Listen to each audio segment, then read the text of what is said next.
Welcome back once again. It is time for the golden age of DC Comics, 365 days, where I take this beloved hardcover coffee table book given to me about 2 decades ago by one of my best friends. It has been surfing my coffee table ever since, blessing me with a constant source of comic book shop style conversations, the kind I wish to recreate with you right here, right now, today. So pull up a chair to the coffee table. We're reading a coffee table book, and so bring a cup of your favorite. I got some coffee here. I got some Guatemalan Huehuetenango, and it's delicious. And I'm running out, which breaks my heart, but I'm getting more tomorrow. Of a different bean. It's very nice to be exposed to all this world tour of coffee comes to me. What is this show all about? I am using this book for its intended purpose. This is a 365 days book. I'm going to open up to today's date, which is October the 11th. We're going to look at some comic book art of an antediluvian age. We're going to read the blurb, and then we're going to talk about comic books. And we're going to talk about comic books every day for the rest of the year. Totally, we've been doing it all year so far, and there's only several weeks left to the year, so let's end this strong together. Let's keep talking about these comic books. Keep leaving those comments. Be part of this conversation. You are the most important part of this show. Yes, this interaction, this conversation, this is our show. This is our time. Thank you so much, and thank you for sharing it with me. And I'm so glad to be part of your YouTube day. The golden age of DC Comics runs between 1938 and 1955. I'm going to keep it short there because that's actually the theme of today's show. This is a 2004 Abrams publication written and curated by Les Daniels, Chip Kidd, and Geoff. I'm giving this book a second chance, or maybe a third and fourth, but I thought it would make great content to share and to have a daily talk about comic books. And I've had this book for a long time, and it's a pleasure to be reading it again. And the one thing about this book as well, too, every 4 years, all the holidays match up to the calendar. So this is one of those years that... a non-leap year too, because there's no leap year. There was no February 29th page. So this book, it's the 1 in 4 chance that I had.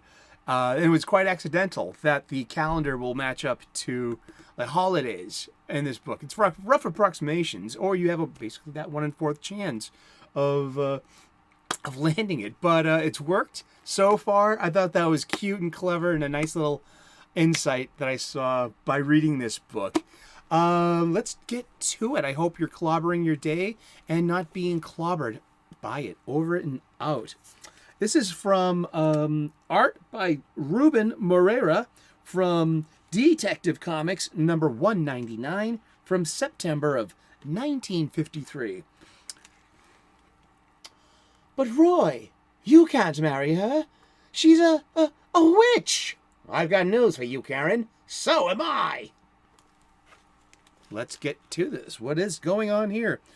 DC couldn't decide whether this feature should be called Roy Raymond, TV Detective, or, as in this episode, Impossible, but True. Either way, it was about a fellow named Roy Raymond who used his TV show called Impossible, but True to expose frauds, hoaxes, and other crimes. In this episode, a silly socialite named Hester Blake develops a crush on Roy and tries to impress him by passing herself off as a witch. Roy, however, scares her away with a series of tricks that convince her that he has supernatural powers of his own. Well, let's get to it. Yeah, let's just look at that art again. That's Ben Ray dots, that style that looks like, Roy Lichtenstein's going to rip this off any second now for his pop art. And I got nothing to say about this, I guess. Roy Raymond, TV Detective. I declare today a slow news day.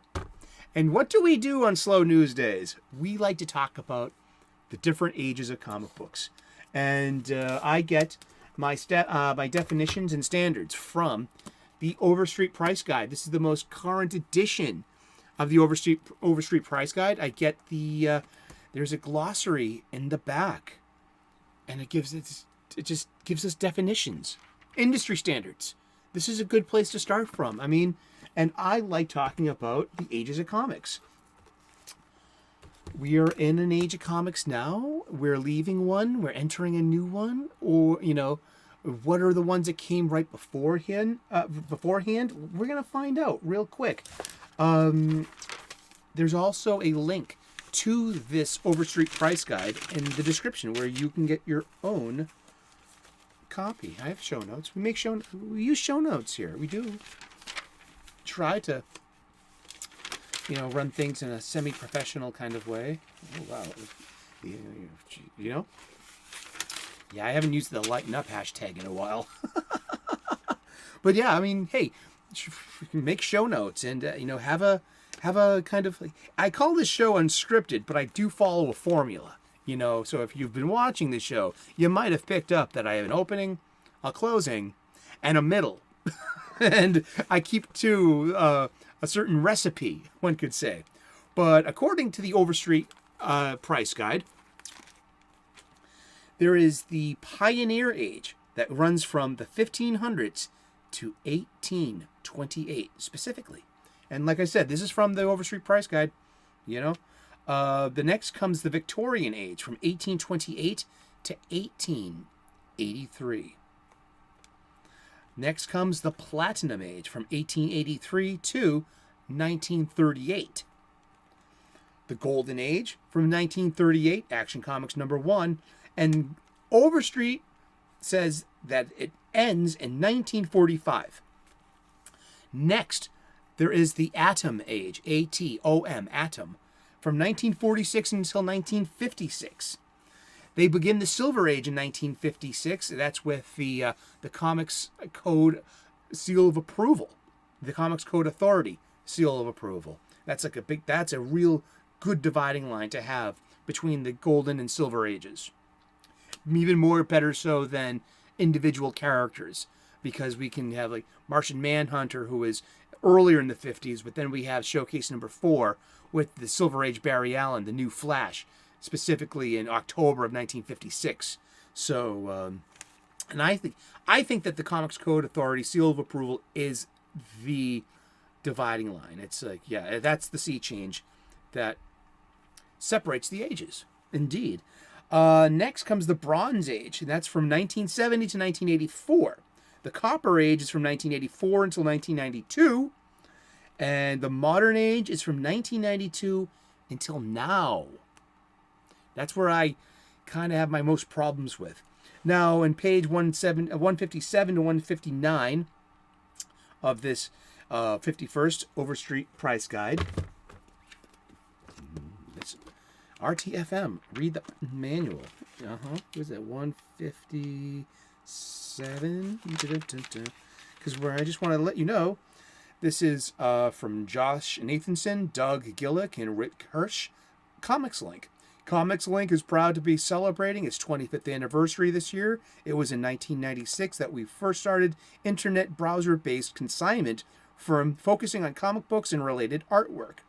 Through our high-profile online auctions and the Comic Book Exchange, we facilitated hundreds of thousands of sales of just about every valuable vintage comic book that exists, many in a multitude of conditions. Despite the many challenges of 2020, the market for vintage comics and related artwork grew at an unprecedented rate, and the prices have actually increased across the board. This is true. Try finding a beat-up copy of a Golden Age book just to show on the show. I'm not paying that much. No, but those are pretty expensive. Our auctions resulted in many hundreds of record prices for many of the collected comic books in the hobby, and this was true across all eras and most genres.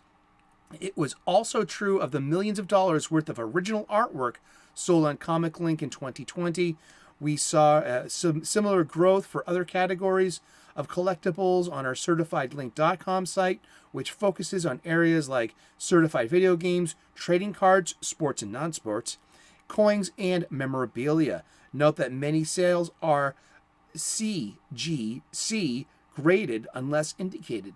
Many more results can be found on comiclink.com. And why I mentioned ComicLink, they're a reputable source. I mean, they were one of the first in the game with online sales. So they have their own definition of the ages. Now, I like using Overstreet's as a bedrock, as a foundation. But from there, we can elaborate. I really feel that. So ComicLink actually has 4 ages. The Golden Age runs from 1933 to 1955. The Silver Age from 1956 to 1969. The Bronze Age, they run the Bronze Age from 1970 to 1979. And then their modern age goes from 1980 until the present. Again, I got a big problem with the 42-year era of comics when there's been so many changes in the industry, so many different writers, so many peaks and valleys, so many implosions and explosions. I mean, I want a better structured later time. And so this is what I call Sully's synthesis and suggestion. That the Golden Age runs from 1938 until 1955. The Silver Age runs between 1956 and 1970. The Bronze Age between 1970 and 1985. That the Copper Age extends until 2000. So the Copper Age begins in 85 and goes to the year 2000. I then start a new age. I call it the Millennium Age. That goes from 2000 to 2015. And from that 2015 starts our current age. And that will probably run until 2030. You know, in this, because there has been 50, basically every age runs about 15 years. And that's nice, because that's a generation. It's almost, these are generational things. That's how I feel. And that's just my interpretation and my original thought on the ages of comic books. I would love to have more conversations about the ages of comic books with other YouTube creators and other comic book people, and how you feel. And because I know that leaving the Copper Age at 92 is very logical, because that it is, in 1993 begins Image Comics. Also, the Vertigo imprint, Karen Berger's Vertigo imprint on DC Comics, which was made for mature audiences, and it was pretty much a game changer.